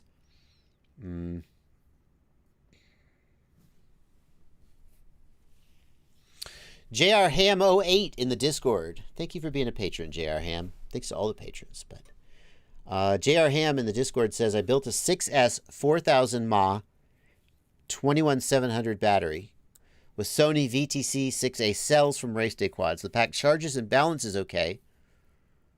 If I check it with a cell checker, it shows fully charged, but when I plug in the quad, it shows it's only charged somewhere to around 3.6 volts per cell, which makes no sense. JR Ham, you're doing per cell. Betaflights, can you check in the Betaflight? Well, I'm not going to be able to show you because I don't have a battery plugged in, but I'll try anyway. One second. In the Betaflight, any minute now, configurator, in the power and battery tab, you're going to have a cell count. 99% sure it's over here in power state. I don't have a battery plugged in right now, so it's not doing it. You're going to have a cell count. Make sure that cell count is accurate.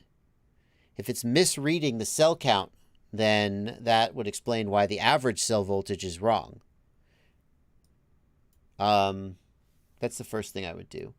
Of course, make sure that the voltage reading is correct as well. Here where it says voltage, make sure that that's your actual pack voltage. Make sure that's reading correct. Those are the two things I would do.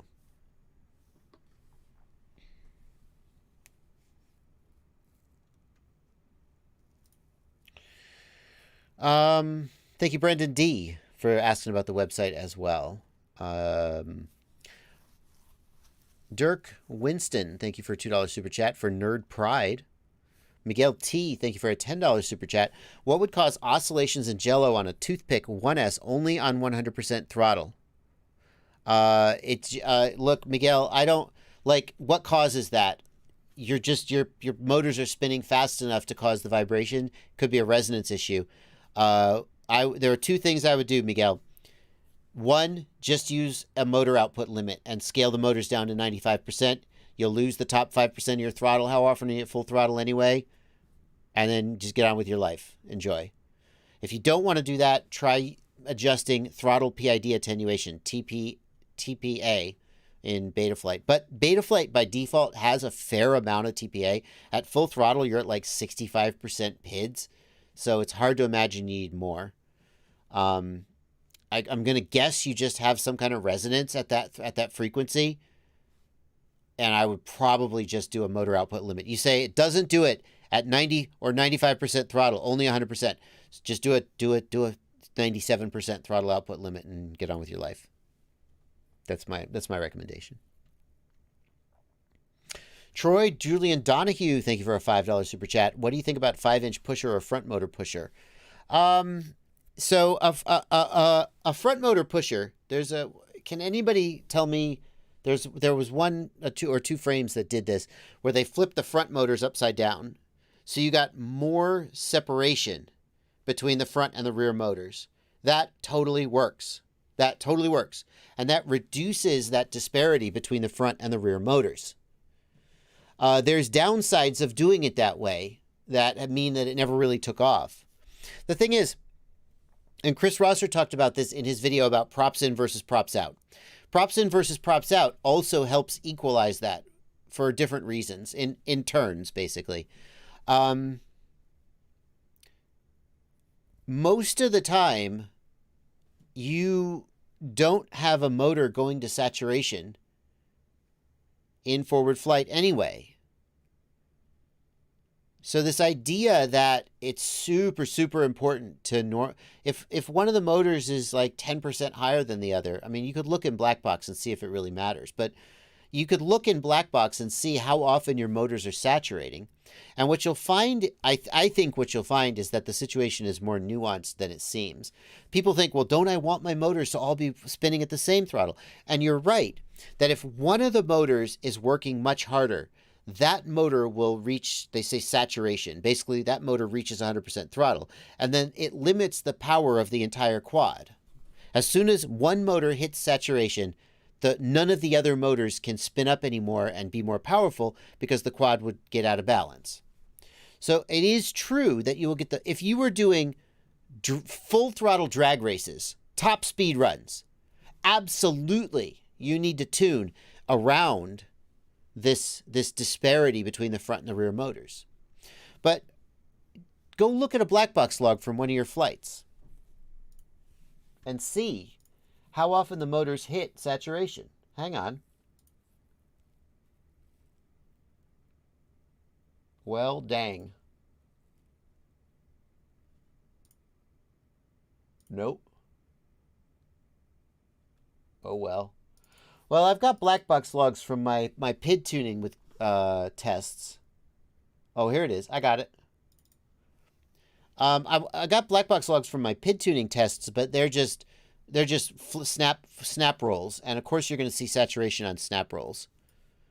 But this is just a normal freestyle flight. Let's look. So this is a black box log of a normal freestyle flight on as part of my Chris Rosser PID tuning thing. And let's find the motors, and let's look at how often the motors go to saturation. Can I actually... Oh, let's do the video too. Hang on.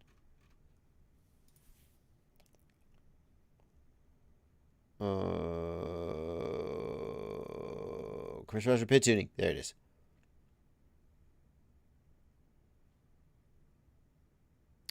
That's the stick overlay. Where's the dang... There we go. Now I got to sync it up. I got to sync up the video. Hold on. I'll give you guys audio too. Got to find the point where I armed. 1 second. Do.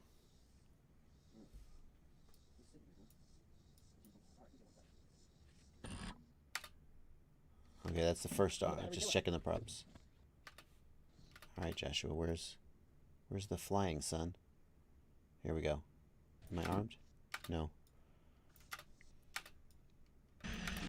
Okay, there, I'm armed.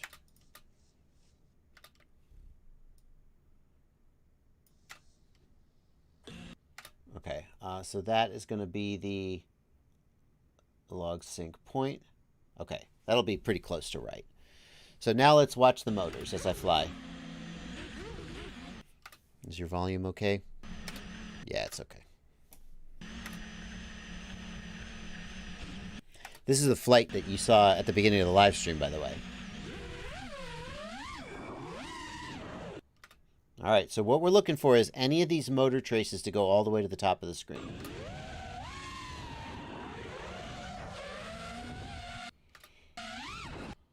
There's a little punch. Nope, didn't saturate. So here in forward flight, you know, the yellow and red, do you see that the yellow and red are higher? Those motors are working harder, like right here in this forward flight. They're definitely working harder. But, big punch there. Nope. Now, I'm not at full throttle. To be fair, I didn't go to full throttle. So here is a full pitch forward. Do you see? I've gone full pitch forward. Notice that the motors did not go to saturation, even with full pitch forward. Oh, now here we go. Finally, we're at saturation. Now we're going to big throttle in the middle of a move. Now, what's happening here, though? The rear motors are working harder. I'm also pitching back. That's actually making the front motors work harder. Interesting. Yeah, so this is the first time where we could say something interesting is happening here. Because I am pitching back, which means that the front motors should be working harder and the rear motors shouldn't be doing anything at all. But the rear motors are actually working harder.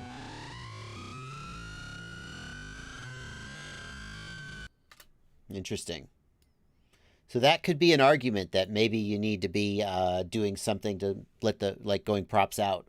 Although I'm not sure that props out would fix this exact situation because we're not turning. All right, keep going. People saying the log looks noisy. I mean, motor traces always look noisy, I think. I mean, when you're just looking at them, they always look noisy, I think.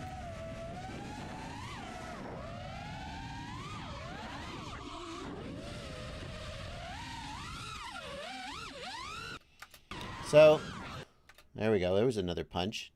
No saturation. But that red motor did get pretty close to saturation.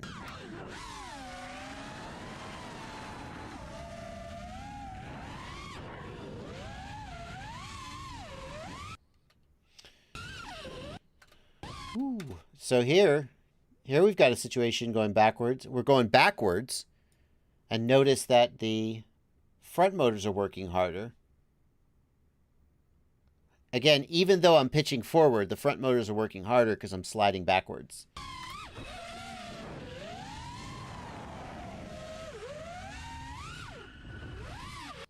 Anyway, my point is that before you assume that what's going on in one static situation like forward cruise is everything, you can take a look at a black box and see if the problem you're trying to solve is actually manifesting. Because you could solve one problem but introduce another, or you could solve a problem you're not actually even having. Okay. Interesting. Yeah, like let's take a look here. Gyro scaled. Hello. There we go. So here's gyro scaled. This is pre-filtered gyro data. And for people who are saying, oh, it looks noisy. No, this is super clean. That's what roll looks like. I mean, it's not like the cleanest ever, but you can see there's a little resonance here at 220 or 220-ish. So it's not like the cleanest ever, but it's definitely not super noisy. The motor traces just always look noisy, in my opinion. Alrighty, well, a little dive into black box there.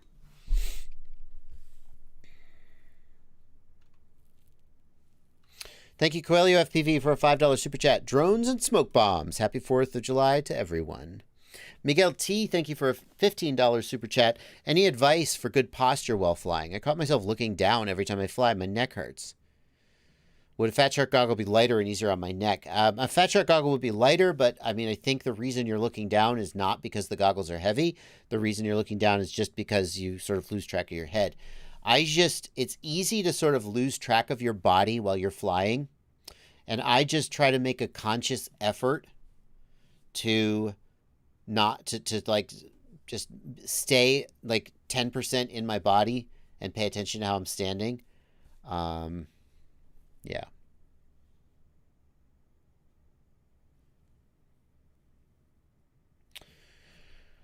Thank you, Callie FPV, for a $5 super chat. What settings should I change if I get slight stuttering at the beginning of flips and rolls? Stuttering at the beginning of flips and rolls? That's so weird. That's weird. Because I guess I would want to see it, but stuttering, and maybe we'd need black box. That's a weird situation. A problem at the end of a flipper roll is normal because during the flipper roll, two of the motors go all the way down to 0. They go to idle. And then at the end of the flipper roll, they immediately have to go from 0 to basically full in a very short period of time. It's very often they can't do it, especially if there's some mechanical problem. But at the beginning of a flipper roll, the motor is kind of just doing its thing, and then it has to go a little bit faster, and usually it doesn't stutter there. I would wonder if you have any other indications of motor or ESC problems, like dipping arm when you punch the throttle. That could indicate a bad ESC.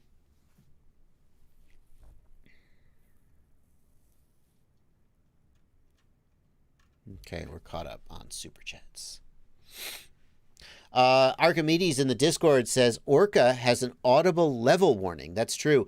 The Orca goggles have an accelerometer in them, and they can make an audio warning if you dip your head.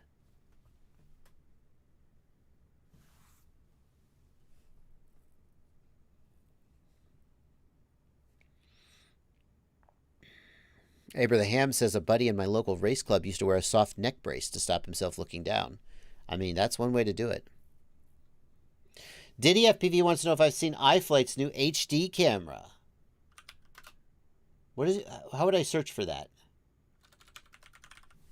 I did see it very briefly. Where is that? Is it on their website? Or is it just like on their Facebook? iFlight has a new naked camera. Oh, humdinger! This backpack is for pre-order. Oh, well. Where is this camera from iFlight? How can we find that? Anybody help me out? Let's look on Facebook. Well, that's risky. Just bringing up my Facebook feed on stream. Woo! Nah.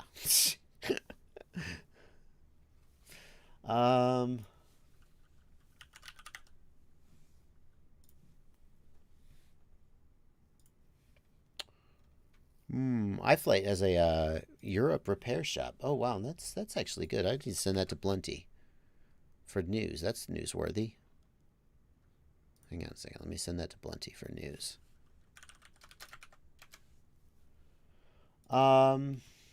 Where's this camera?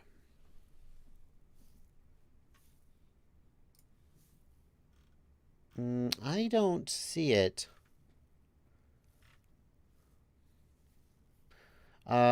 I don't see it, so I don't know if I can find any information about it. If anybody can give me information where to find information about it, I'll talk about it.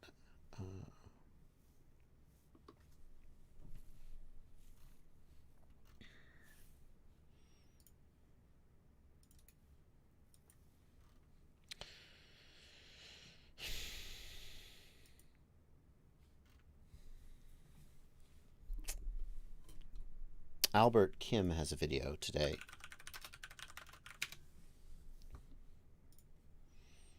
Albert Kim has a video about it today. iFlight ProTech 25 pusher. Oh, there it is. GoCam. Analog with GoCam G3. Where's the camera? iFlight GoCam. There it is.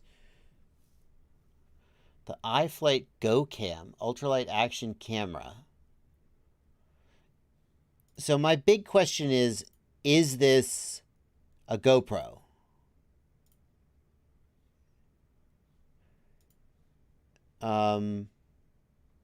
If it was a GoPro, surely they would say.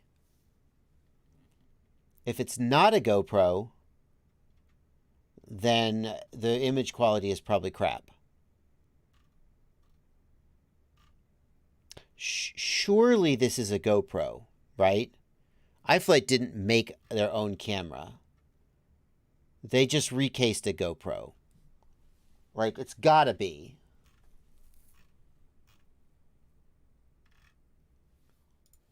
Does Albert show the video from it?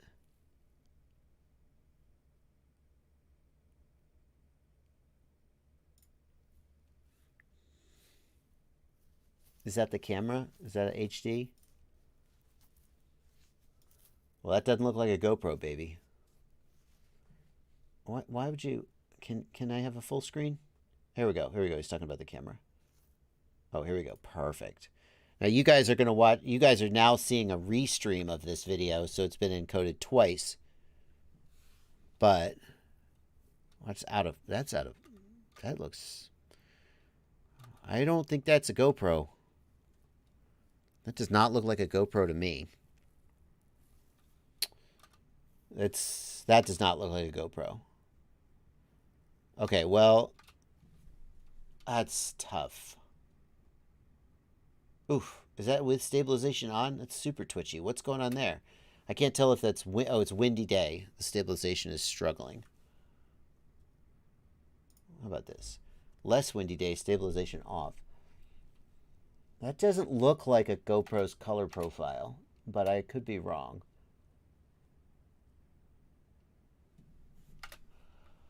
So, what's the price? Price. $269. $200. It could be a Hero 7 naked for $200. That's plausible. Stuart D89 says it's made by Runcam. I linked the manual on Discord. Oh, thank you so much, Stuart. That's great information. So it's made by Runcam and then resold by iFlight. Well, you just got to ask yourself. I don't know. That's tough. I mean, I would say that for a hobbyist, the image that I saw in Albert's video would be like acceptable. Didn't look spectacular. Bitrate 2.7K 60 at 60 megabit. That's a great bitrate, but bitrate, of course, doesn't tell you everything you need to know about image quality. Runcam has I think the best Runcam has ever done with an action camera is to make something that is okay at a low price. I've never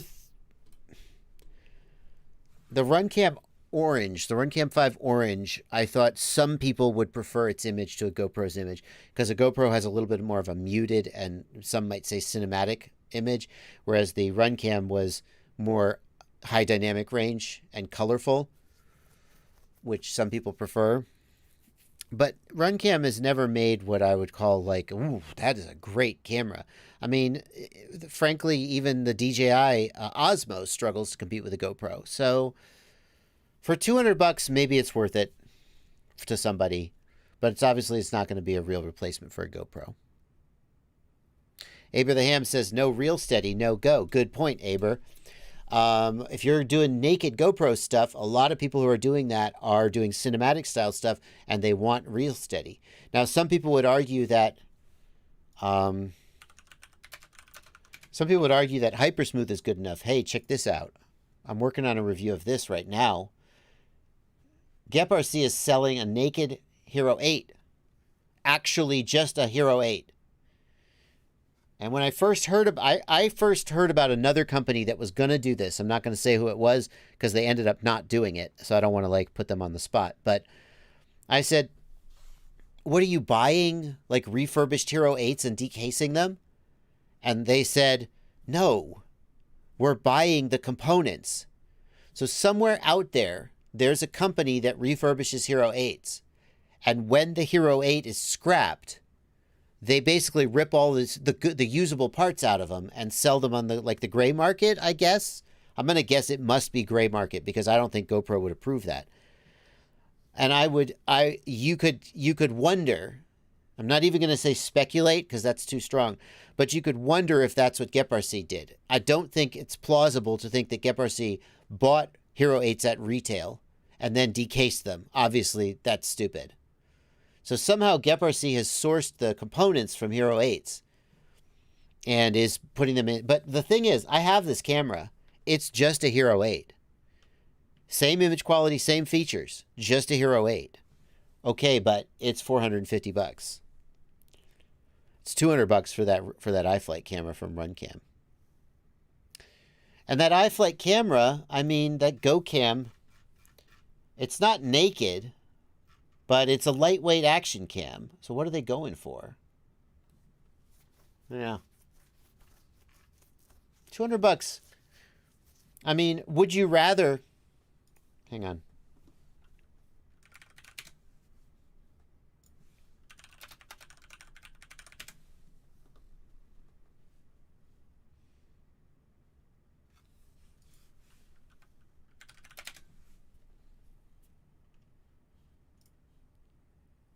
Ooh. Oh, can you not get it? Is it gone? Oh, is it gone? Quantity 1. See all buying options. Nah, $332. You used to be able to get Hero 7 Black for $200 refurbished. Looks like those days are gone. I mean, obviously here's a Hero 7 Black. Oh, not even refurbished. Christ. Okay, yeah, see, this is what I just bought. Would you pay $200 for this iFlight camera, or would you pay $250 for a real GoPro Hero 7 Black? Obviously, right? Oh, it's not as light. Okay, take the battery out of it and run it off a balance lead via USB.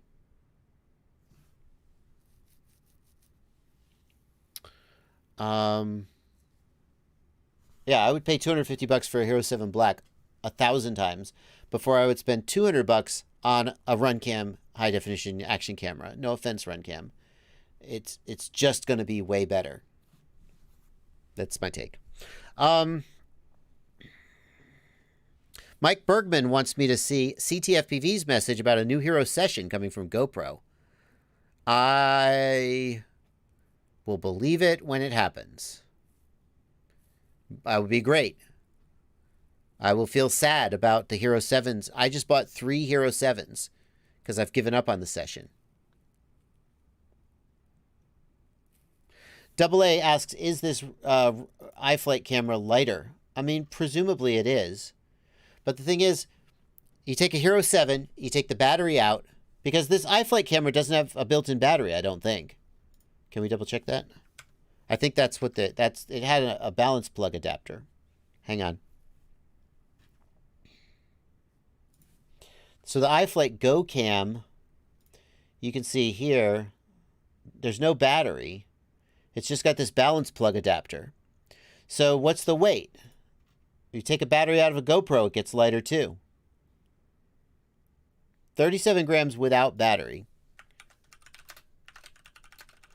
I bet it's going to be heavier because the iFlight camera doesn't have a screen. Hero 7 Black, 116 grams with the battery.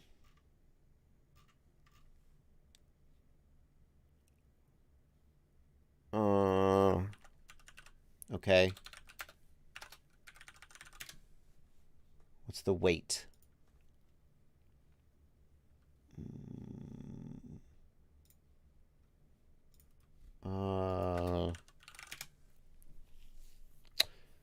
0.8 ounces. Thanks for that.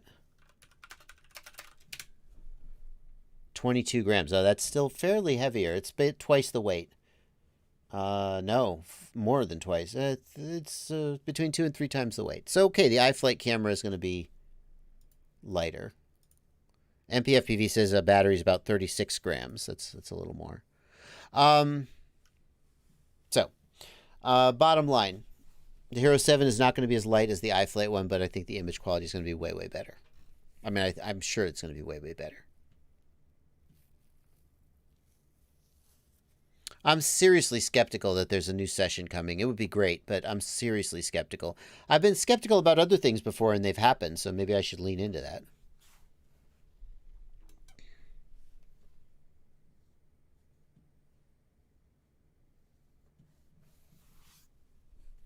Todd McClure, thank you for $5. Thanks for the Chris Rosser tuning videos. I put that same tune on my GEP-RC Mark IV HD. It flies a lot better than it used to. That's awesome. Be careful about copying other people's tunes, especially to different quads. You could end up smoking motors or something. Thomas Shoes World, thanks for a $20 super chat. That's massive. Thomas could not fit his question in the super chat, so he put it in the regular chat. I made changes to my Nanohawk and messed it up completely. I've rotated the board and changed motor orientation. It looks as it should in the Betaflight model preview, but when I try to fly the quad, it flips. Thomas, if you used a CLI command to do the yaw rotation, that does not stack on top of the GUI board and sensor alignment numbers I used. But those are the same numbers. But you said board and sensor alignment, and that makes me wonder, Thomas.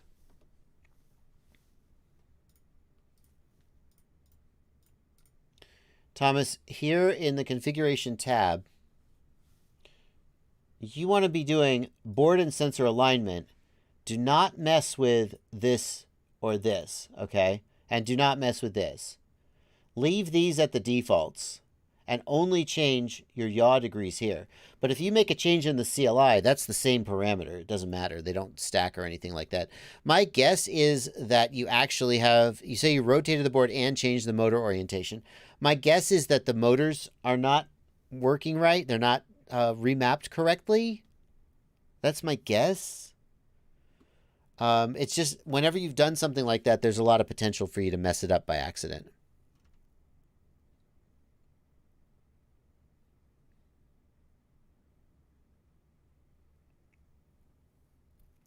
I can work with you in email if you want to try and sort it out.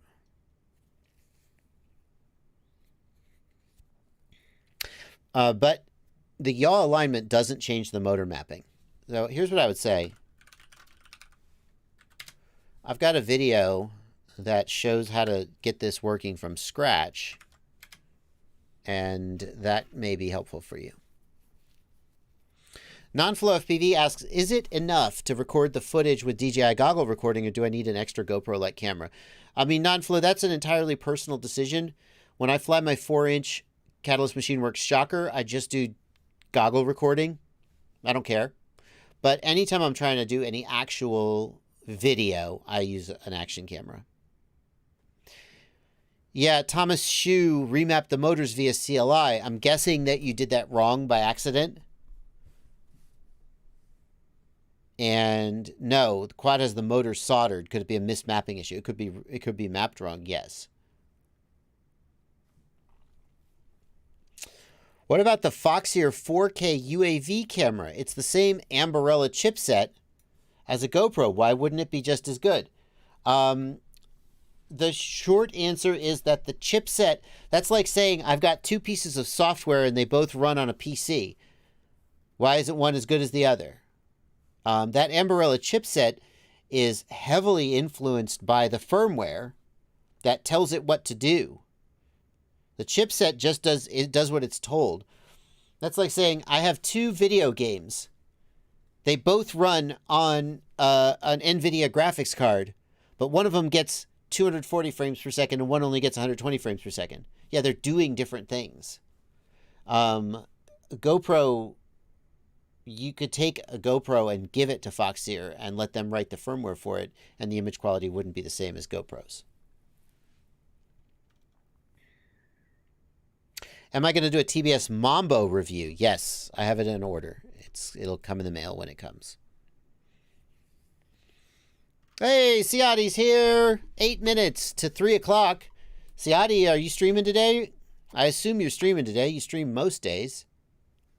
Siadi is going to start posting the link to his stream. He's going to be streaming at 3 p.m. when I finish up. Stuff I find interesting. Thank you for a $2 super chat. Hero 7 battery is 24 grams. So the iFlight camera is significantly lighter than a Hero 7 with no battery. Hero 7 with no battery is going to be about 95 grams. The iFlight camera is about 35 grams.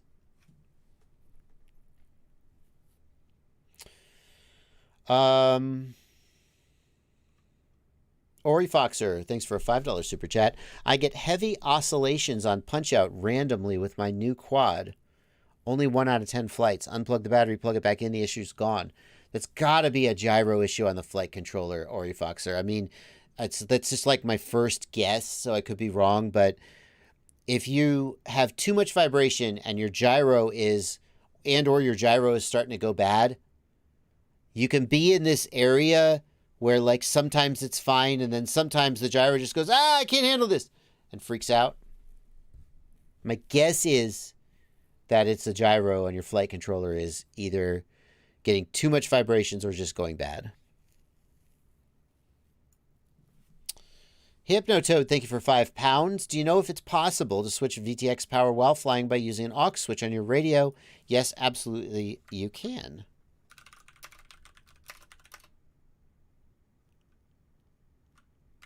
I have to find the video. Yeah, here it is. I have a video about exactly how to do that, Hypnotoad. I could never disagree with the Hypnotoad. So, Michael Hill, thanks for a $10 super chat. Do you use your index finger for any stick movements when flying pinch? Yeah. I mean, I use my thumb and my index finger, right? Because I'm pinching. Just my index finger, like my thumb comes off and I go like that? No, never. My thumb never comes off. Matt's Revenge, I wasn't quite an IT guy, but I was proximal to IT. I did Wi-Fi network design and troubleshooting. I guess technically that does make me in the IT field. I also did a lot of training.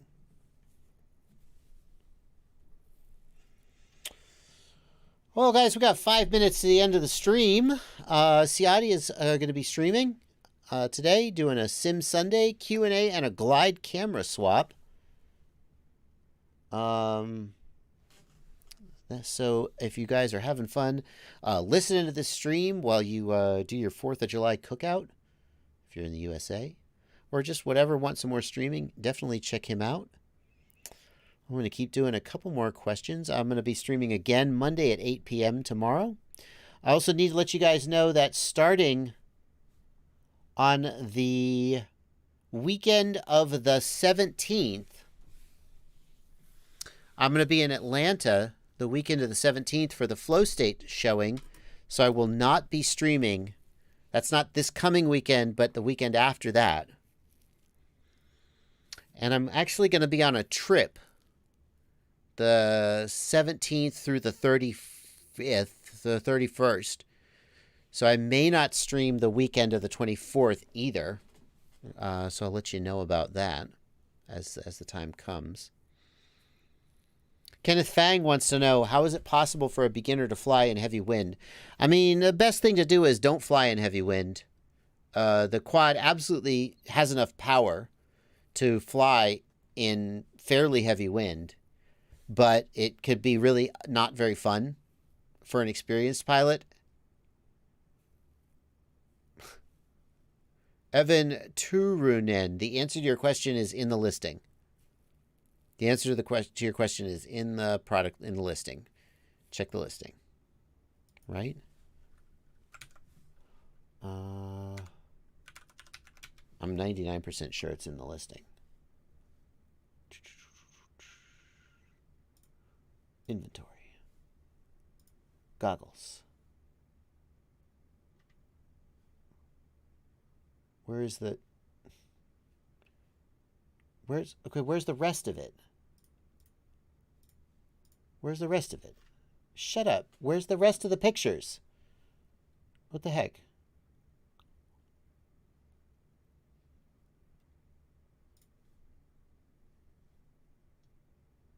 Yeah, where's the rest of I'm not looking at the listing, am I? I'm looking at a search result. That's my picture, for sure. Where's my listing? Ah. Oh, well. I don't know how to use this website. My inventory. That's my inventory. Yeah, there we go. Oh, I clicked on the... yeah, I see. That's the product. How do I get to the listing? One item selected. Ah, frick. I don't know. Yeah, it's in the listing. Is ExpressLRS safe to use? A lot of people use ExpressLRS to go really long distances. Nothing is 100% guaranteed to be flawless. I mean, Crossfire has had bugs. Not very many, but they have existed. So, ExpressLRS is not particularly... Let me put it this way. I'd rather fly ExpressLRS than, like, regular Freesky. Big Oily Guy, thank you for a $10 super chat. Thanks for your help on the Rotorite CL1. I've ordered one. That's awesome.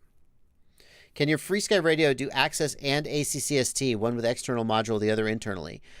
Corey, man, all Freesky Access radios can also do ACCST D16 mode with their internal module. However, you can use an external module to do whatever you like. That is true. There's no such thing as an external access module. That's for sure. ELRS is still on release candidate, I believe, 661 FPV. All right, folks, we're going to wrap up here. Thank you so much for watching. I'll see you tomorrow at 8 p.m. Ciati, have a great stream. We'll be doing the news at 6 p.m. on Tuesday and the rest of my awesome content coming out this week. Hope you enjoyed the Chris Rosser PID tuning series. Thank you to Chris for making that. There are a couple other PID tuning techniques that people mentioned that I might be trying out, but not this week. Coming up soon. That's going to do it, though. Does ExpressLRS have problems reconnecting after a failsafe? Asks This Is One FPV.